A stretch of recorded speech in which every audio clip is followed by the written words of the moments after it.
So welcome back to the deep dive.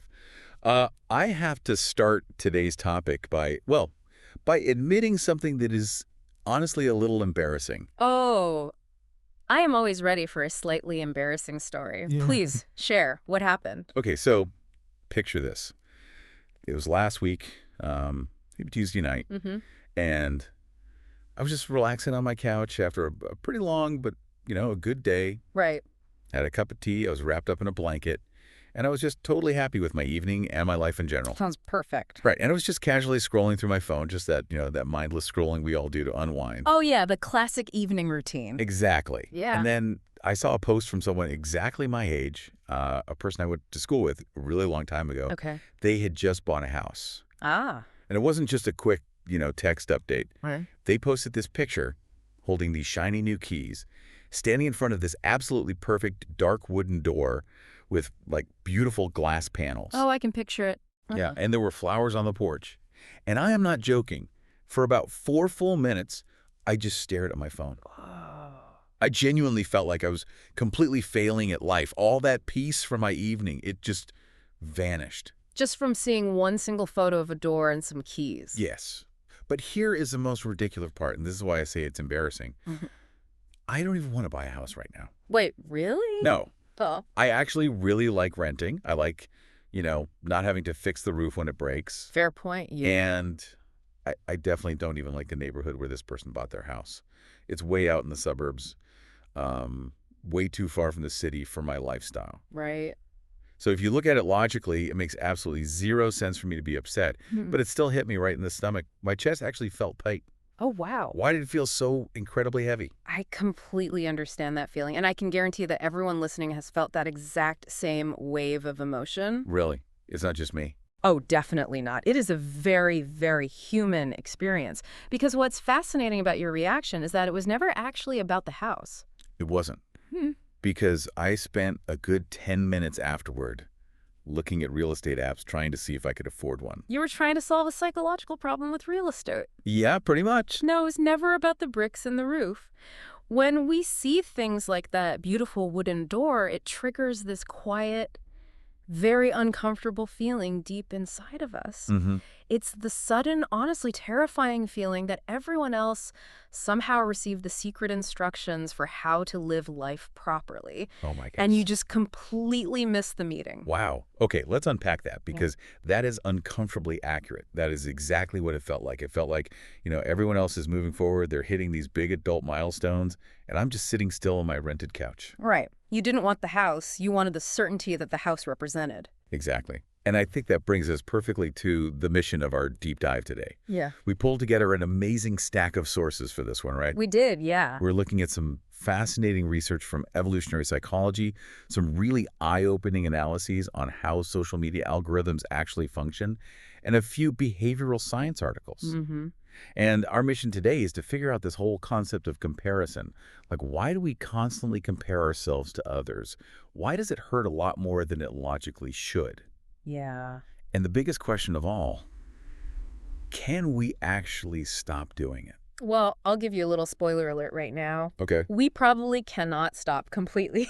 Okay. I know. Our brains just aren't designed to ignore other people. But based on the research we're looking at today, we can definitely learn how to understand it better. And we can learn how to do it in a much smarter, much healthier way. I really hope so, because going back to my house story, the strangest part for me was just how fast it changed my reality. Right. Literally nothing in my physical life changed. I was still sitting on the exact same comfortable couch. I still had the exact same friends, the same job, the same health. But that one comparison instantly changed how I felt about my life. It turned a perfectly good, peaceful evening into a miserable one in about 3 seconds. Wow. It felt like someone poured dark ink into a glass of clear water. That is a great way to describe it. And if it makes you feel any better about the house story, I have a confession to make as well. Oh, please. I need to not be the only one. While I was reading through the behavioral science articles for today's deep dive, I realized I had almost the exact same experience recently. Really? You Yeah. got caught in the comparison trap, too. Oh, absolutely. What happened? Well, My trigger wasn't real estate. It was a job. I was checking a professional networking site, just, updating my profile. Mm-hmm. And I saw an update from an old university classmate, someone I haven't spoken to in at least 8 years. Okay, so totally disconnected from your current life. Totally disconnected. Yeah. And they posted that they just got a huge promotion. They were named a senior managing director at a massive corporate firm. Wow. The post had hundreds of comments, people congratulating them, calling them an industry leader. And immediately, my heart sank. Just like that. Just like that. I started questioning my entire career path. I started thinking, am I doing enough with my life? We graduated the same year. Should I be at a senior director level by now? Have I just wasted my potential? Okay, let me guess. You don't even want to work in corporate management. Not even a little bit. I love what I do. I love researching. I love analyzing information. I love having these deep conversations. Yeah. I have zero desire to be a senior corporate manager sitting in budget meetings for 12 hours a day. Honestly, that sounds like a nightmare to me. It's so funny when you say it out loud, isn't it? Yeah. You were jealous of a nightmare. Exactly. I never claimed my reaction made any logical sense. And that is the tricky, dangerous thing about comparison. It completely bypasses our logic. Your brain doesn't stop to say, wait, do we actually want this? It just sees someone else getting a reward and it hits the panic button. So what does this all mean? If this happens to everyone, I mean, even as someone like you who studies this stuff. Right. And even when we know logically it's irrational, and even when we are jealous of things we don't actually want, there must be some deeper mechanism at play here. Why is it so incredibly hard to escape this comparison trap today? Well, if we really want to understand this, we have to connect this to the bigger picture of human history. Okay. The evolutionary psychology papers in our research stack make this very clear. We have to look at how our environment has shifted. Think about it. For most of human history, for thousands and thousands of years, how many people do you think a normal, everyday person actually compared themselves to? I guess not that many. If you lived in, like, a small farming village hundreds of years ago, you only knew the people in your village. Exactly. You compared yourself to maybe 20 or 30 local people. You compared your harvest to your neighbor's harvest. You compared your skills to your coworkers' skills. And the most important part is, these were people who lived in the exact same reality as you. Oh, I see. They dealt with the same weather, the same resources, the same daily struggles. Right. If there was a drought, everyone's crops suffered. Mm-hmm. You knew their good days, but you also saw their bad days. Yes. You saw when they were sick or when they made a mistake. Precisely. And in a small tribe or a village, comparing yourself to others was actually a very useful survival tool. Really? How so? It helped you understand where you fit into the group. It pushed you to pull your weight and contribute so you wouldn't get kicked out of the tribe. Your brain evolved to constantly scan the people around you and ask, how am I doing compared to them? Am I safe? Okay, so the software in our brains is literally built for comparison. Yes, the software was built for a village of 30 people. But now, look at our modern environment. Because of the internet, social media, and global connectivity, the whole landscape has changed. We are no longer comparing ourselves to 20 local people who share our daily reality. We are comparing ourselves to thousands, sometimes millions, of strangers all over the world. And the craziest part is, we aren't even seeing their real lives. No, we're not. We are comparing our everyday reality to what I like to call the best 5 seconds. The best 5 seconds. I really like that framing. Explain what you mean by that. Well, think about what people actually put on the internet. Nobody posts a picture of the terrible screaming argument they had with their partner in the hotel room right before they walked down to the beach to take that beautiful sunset vacation photo. Right. Definitely not. Nobody posts a status saying, I cried in my car for 20 minutes today because I felt so overwhelmed by my workload and my shirt has a coffee stain on it, but then I went inside for my promotion dinner. Yeah. They only post the dinner. Yeah. They only post the smiling, well-lit highlights. They post the best 5 seconds of their day. And because our brains are still running that ancient village software, we consume those highlights as if they are the whole unedited truth. We assume that their entire life is as perfect as that one photograph. It's like, imagine you're comparing a real house to a magazine photo of a house. Okay, I like this. In your real house, you have dirty dishes in the sink, there's a pile of laundry on the chair that you keep ignoring, the floor needs to be vacuumed, and maybe a light bulb is burnt out. A lived-in space. Right. It's a real place where a real person lives. Yeah. Messy, but functional. Yeah. But the photo of the house in the magazine. It has perfect golden sunlight streaming through the windows. There are fresh, expensive flowers perfectly arranged on the table. There is absolutely no clutter. There is no evidence that a real human being actually eats, sleeps, or lives there. That is a brilliant analogy. When we scroll on our phones, we are comparing our whole messy, difficult 24-hour day to someone else's perfectly polished, completely unnatural magazine photograph. Of course we are going to feel like we are failing. It is a completely unfair contest. You are comparing your behind-the-scenes footage to their highlight reel. But wait, here is where the research gets really interesting. Yeah. And honestly, it gets a little scary. Oh, definitely. Because it's not just that we are passively comparing ourselves to random people. The technology itself is actively playing a game with us, isn't it? Yes, it is. The articles we read on social media mechanics pointed out something huge. You are talking about the algorithm. Yes. This raises an incredibly important point. We often think that the internet is just a neutral window to the world, like we're just looking outside. Right. It is not. The algorithm on these platforms does not show us random people by accident. Yeah. It is highly advanced machine learning, and it is designed to learn exactly what captures your specific attention. And psychologically, what usually captures our attention the most. Yeah. People who are just slightly ahead of us. Just slightly ahead. Okay, break that down for me. The algorithm is constantly measuring your behavior. It measures what you click on, what you like, but most importantly, it measures your dwell time. Wait, dwell time. Like how long I stay on a post. Exactly. How many milliseconds you actually stop to look at a picture before you scroll past it. Oh, wow. It knows when to hesitate. Yes. And it learns that if it shows you a billionaire with a private jet, it doesn't actually affect you that much. Right, because the billionaire is too unrealistic. Exactly. You don't look at a private jet and think, oh, I should have one of those by now. You just scroll past. But if the algorithm shows you someone who looks like you, maybe they live in your city, maybe they are the exact same age, but they seem slightly more put together. They are a little bit fitter, or their clothes are a little nicer, or their house is just a little bit cleaner than yours. Oh, I see. I will stare at that post. I will look at every single detail. I will probably click on their profile and scroll through their past year of photos. Precisely. You will dwell on it. Because it feels like a realistic threat to your status. The algorithm learns that this slight insecurity keeps you engaged. So it creates a custom feed for you, filled with people who are always just one step ahead. It's like being on a treadmill that you can't control. No, yeah. The moment you start jogging comfortably, the algorithm speeds it up just a tiny bit, just enough to make you feel slightly out of breath. Because that feeling of panic, that feeling of needing to catch up, is what keeps you running. That treadmill metaphor is perfect. It is comparison entirely by design, not by accident.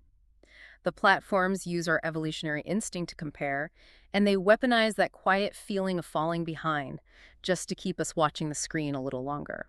That is honestly a little dark. It is. We think we're just relaxing on the couch, winding down for the evening, but we are actually being handed a very specific kind of mirror. A mirror that is mathematically programmed to always make us look like we are not doing enough. It's very dark, and understanding this helps explain a concept that the behavioral scientists call the gap. The gap. I saw that in the notes. What exactly is the gap?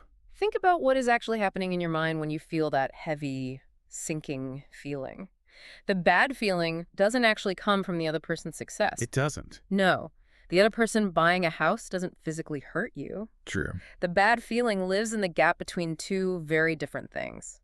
What they are presenting to you online and what you intimately know about your own daily struggles. Oh, I see. So they show a clean kitchen, a big smile, and a new set of keys. Right. But I know about my own tiredness. I know about the bills I have to pay, my occasional bad moods, my self-doubt. I know my whole truth. Exactly. You know your whole reality with all its flaws, but you only see their curated highlights. And in that empty space between their perfection and your reality, that is the gap. Wow. And in that gap, your normal, perfectly okay life suddenly feels like a massive problem that needs to be fixed. Just like my house story. Nothing was actually wrong with my life, but the gap made me feel completely insufficient. Okay, but I want to push back a little here if I can. Please do. Let's hear it. Because I think there is another side to this. Is comparison always the villain in this story? What do you mean? Well, I was thinking about a very different experience I had a few months ago. A good friend of mine decided she wanted to start running. Okay. She had never been a runner before, but she trained really hard, She followed a program, and over a few months, she got genuinely fit. She ran a 10K race. That's great. And when I saw her cross the finish line and post her progress, I didn't feel that heavy, tight feeling in my chest. I didn't feel jealous at all. That's interesting. What did you feel instead of jealousy? I felt inspired. It actually motivated me because seeing her do it, knowing she was just a regular person with a busy job just like me, made me feel like, oh, getting fit is actually possible. If she can do it, maybe I can do it too. Yeah. The comparison didn't feel painful or toxic. It felt like really useful information. That is a crucial distinction, and I am really glad you brought it up. You are absolutely right. Comparison is not automatically toxic. Sometimes it is exactly what we need to grow. Right. And the difference between your reaction to your running friend and your reaction to the stranger with the new house comes down to one really important psychological concept. What's that? Distance. Distance, you mean like physical miles? No, not physical distance. I mean emotional and practical distance. Let's break this down into two types of comparison. Near comparison and far comparison. Okay. Your friend who started running is a perfect example of a near comparison. She is close to your real life. You know her intimately. You probably saw her complaining about sore legs. Oh, definitely. You probably saw how tired she was after a long workday when she still had to go for a run. You knew she struggled sometimes. Yes, exactly. I saw the actual messy effort, not just the shiny result at the finish line. Exactly. And because her reality is near to yours, her success feels possible for you. When you look at her, it doesn't show you a gap. It shows you a path.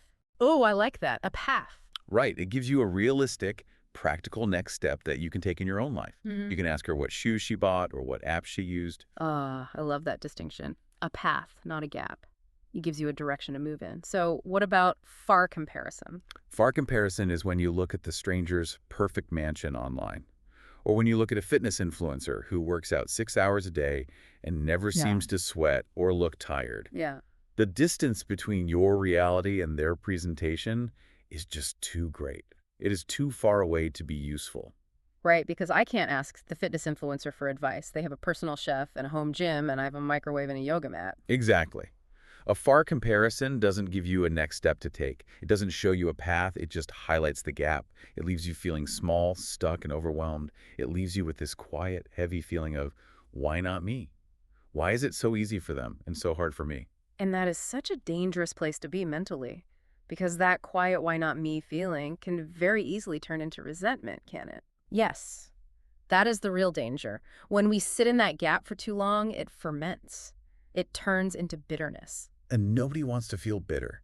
Yeah. It is such an uncomfortable, ugly emotion. I mean, hello. You feel bad for being jealous, so you start judging yourself on top of feeling behind. It's a double punishment. Exactly. You're unhappy about their success, and then you're unhappy with yourself for being a jealous person. It is exhausting, Yeah. which is exactly why we need to normalize this whole experience.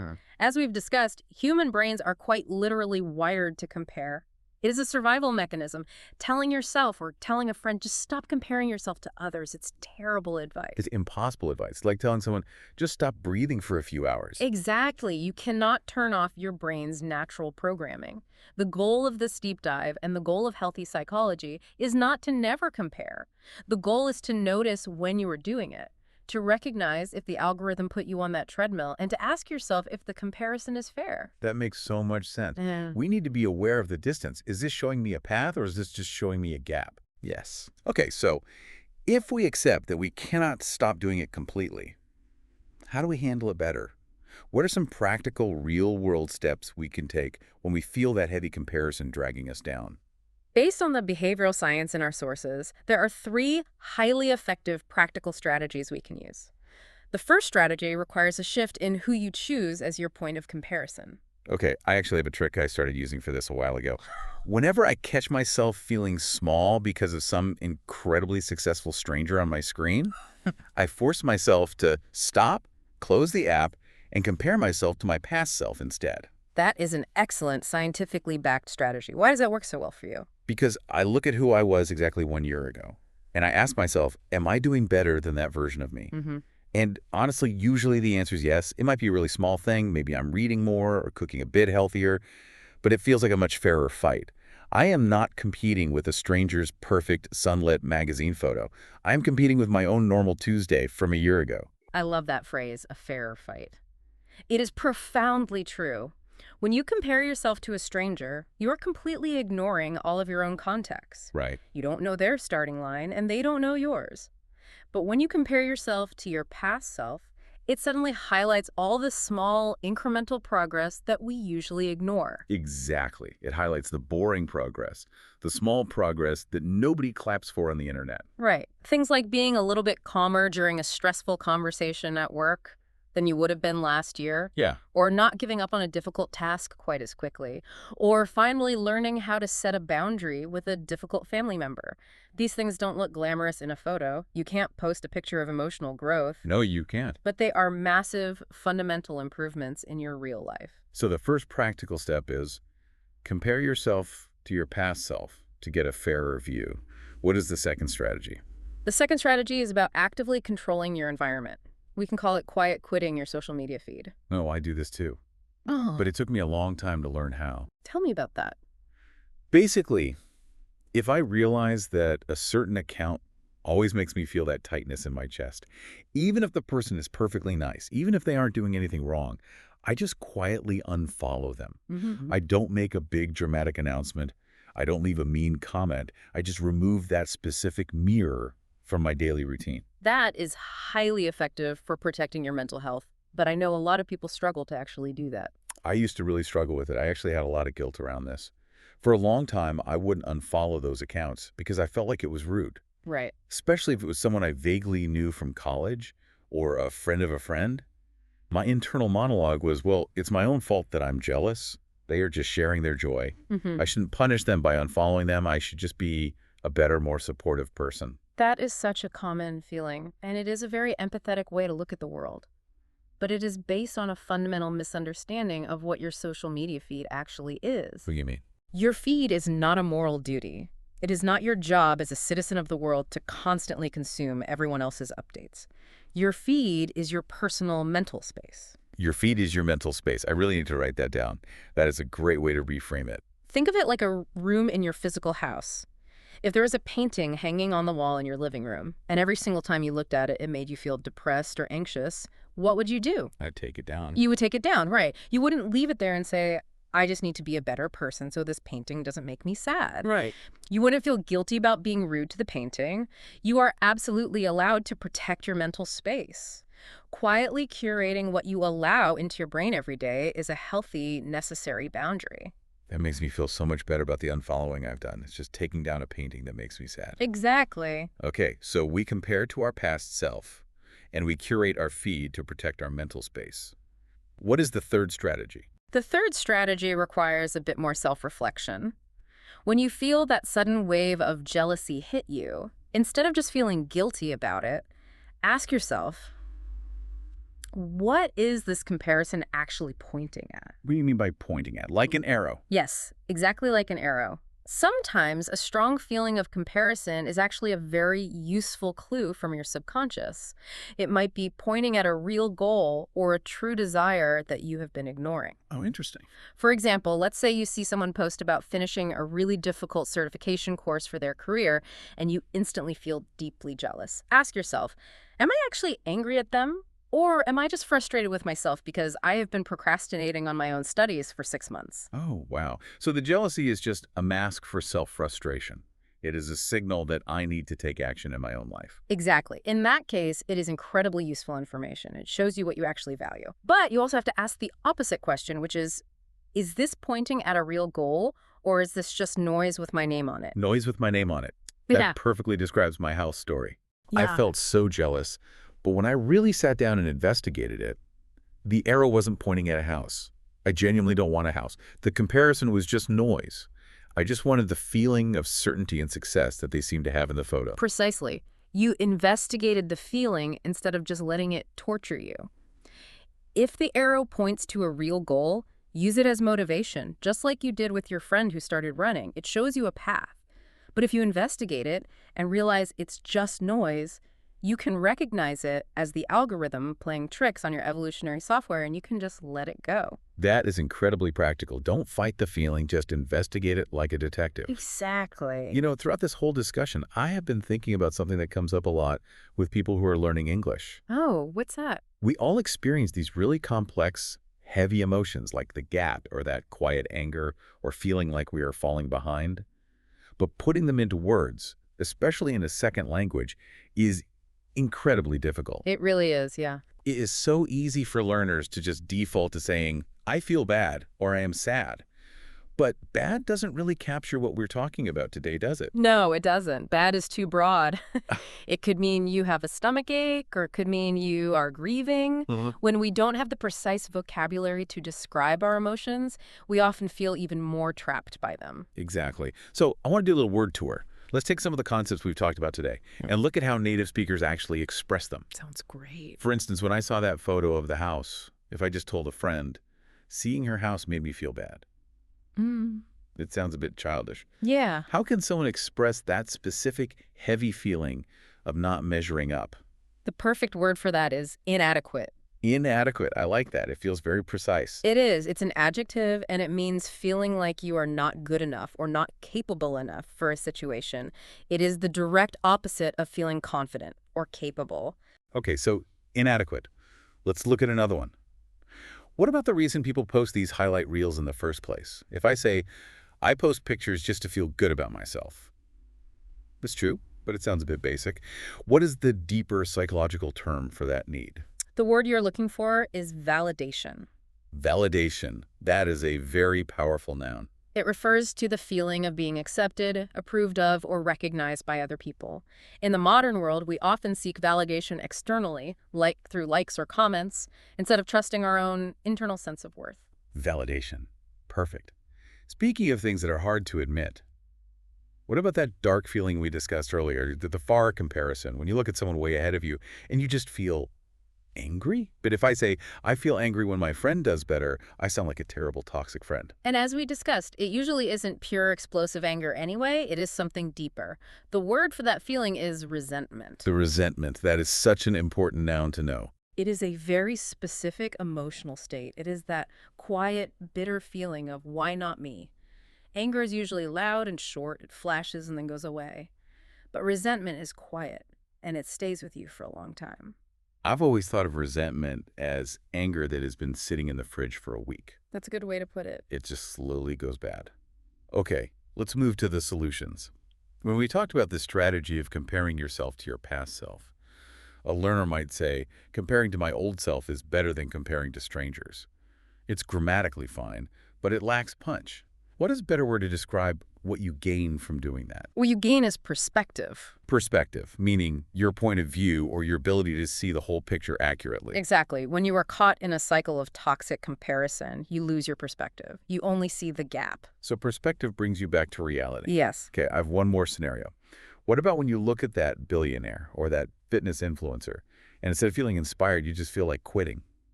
The simple sentence is, that post made me feel like giving up. The precise adjective for that feeling is discouraged. It means losing your confidence, your hope, or your motivation, usually because an obstacle seems too big or someone else seems too far ahead. Discouraged. It's the exact opposite of being inspired. Exactly. Okay, so we have inadequate, validation, resentment, perspective, and discouraged. Let's use these to upgrade some simple sentences. Let's do a round of say it better. Okay, let's do it. So instead of saying, I feel bad when I see other people's success, how would we upgrade that sentence using our first word? A much more natural, mature way to phrase that would be, seeing other people's success sometimes makes me feel inadequate. Seeing other people's success sometimes makes me feel inadequate. That is a huge upgrade. By using inadequate, you are identifying the exact type of psychological pain. And adding the word sometimes makes it sound very honest without sounding like you are constantly miserable. Right, it's nuanced. Okay, next one. If a learner wants to show a high level of self-awareness about their social media habits, how will they upgrade this simple sentence, I post things to feel good? They could say, sometimes I post just to get a little validation. Sometimes I post just to get a little validation. Mm. Wow, that sounds incredibly insightful. It sounds like something a psychologist would say on a podcast. It acknowledges that you understand why you are doing it. Yes. It takes a lot of maturity to admit that you are seeking external validation. For sure. Okay, how about the anger one? How do we express resentment without sounding like a monster? You can soften it to invite empathy. Instead of saying, I feel angry, try saying, honestly, I feel a bit of resentment when a friend gets ahead. Honestly, I feel a bit of resentment when a friend gets ahead. Starting with honestly is a great trick. It signals to the listener that you are sharing a vulnerable truth. Hmm. And saying a bit of resentment completely changes the tone. It means you aren't yelling at your friend, you just have this uncomfortable knot in your stomach. Exactly. It is precise and honest. Okay, how about perspective? Let's upgrade. Comparing to my old self is better than comparing to strangers. To upgrade that sentence, you could say, comparing myself to last year gives me a fairer perspective. Comparing myself to last year gives me a fairer perspective. That elevates the sentence from a simple opinion to an actual wise mental tool. I agree. Okay, last one. How do we upgrade? That post made me feel like giving up. You could say that post left me feeling discouraged instead of inspired. That post left me feeling discouraged instead of inspired. Uh, I love the contrast in that phrasing. Discouraged instead of inspired. It perfectly captures the difference between looking at a path and looking at a gap. it communicates a very complex emotional reaction in a very natural, fluent way. Oh wait, I have one bonus one. Go for it. When you decide to use our second strategy, quiet quitting a feed, how do you explain it? The simple dramatic way is, I stopped following them because they made me feel bad. Which sounds a bit like a playground argument. Oh. It sounds like you were blaming the other person for your feelings. Right. Let's make it sound like a peaceful adult boundary. A native speaker would likely say, I unfollowed someone because that comparison wasn't doing me any good. I unfollowed someone because that comparison wasn't doing me any good. Oh, that is brilliant. Okay. Wasn't doing me any good. It completely removes the blame and the drama. You are not saying they are a bad person. You are just saying that the specific comparison was not healthy for your mental space. Exactly. It is entirely about protecting your peace rather than attacking them. Using phrases like these, talking about feeling inadequate, seeking validation, or needing perspective, will instantly make your English sound more emotionally intelligent and nuanced. Well, this has been an incredibly eye-opening deep dive. We covered a lot of ground today. We really did. We started with two somewhat ridiculous stories about feeling terrible over a suburban house and a corporate job that neither of us even wanted. And we discovered through the research that it was never about the house or the job. It was about evolutionary software struggling to deal with modern algorithms. It was about the gap. To summarize our core lessons today, Mm. we are probably never going to fully stop comparing ourselves to others. Our brains are simply built to do it to survive in the tribe. Right. But we don't live in a tribe of 30 people anymore. So we have to get better at asking who we are comparing ourselves to and why. We can choose to focus on near comparisons that show us a realistic path forward rather than far comparisons that just highlight an impossible gap and leave us feeling discouraged. And we can remember to investigate our jealousy to see if it's a useful arrow pointing at a goal or just algorithm noise. And I think my biggest personal takeaway, the final reminder I want to share with everyone listening is this. Please remember that your whole complicated, messy, beautiful 24-hour life is not supposed to be measured against someone else's carefully edited, perfectly lit best 5 seconds. That is a profound truth and one worth remembering every single time you open an app on your phone. It really is. Now, before we say goodbye, we always want to leave you with a provocative question, something for you to chew on today as you go about your routine, maybe while you're commuting or cooking dinner. Think about this very honestly. Who was the last person you quietly compared yourself to? And when you really investigate it, did that comparison actually teach you anything true or useful about your life? Or was it just a gap designed to make you feel behind? That is a fantastic question to sit with. Take a moment to really think about your answer. And the next time you catch yourself on that algorithm treadmill, feeling that tightness in your chest, remember to look at your past self instead. That is a much fairer fight. It really is. Thank you all for joining us on this deep dive. Keep practicing your English, keep being honest with yourselves about your emotions, and above all, take care of your mental space. We will see you next time. Goodbye for now.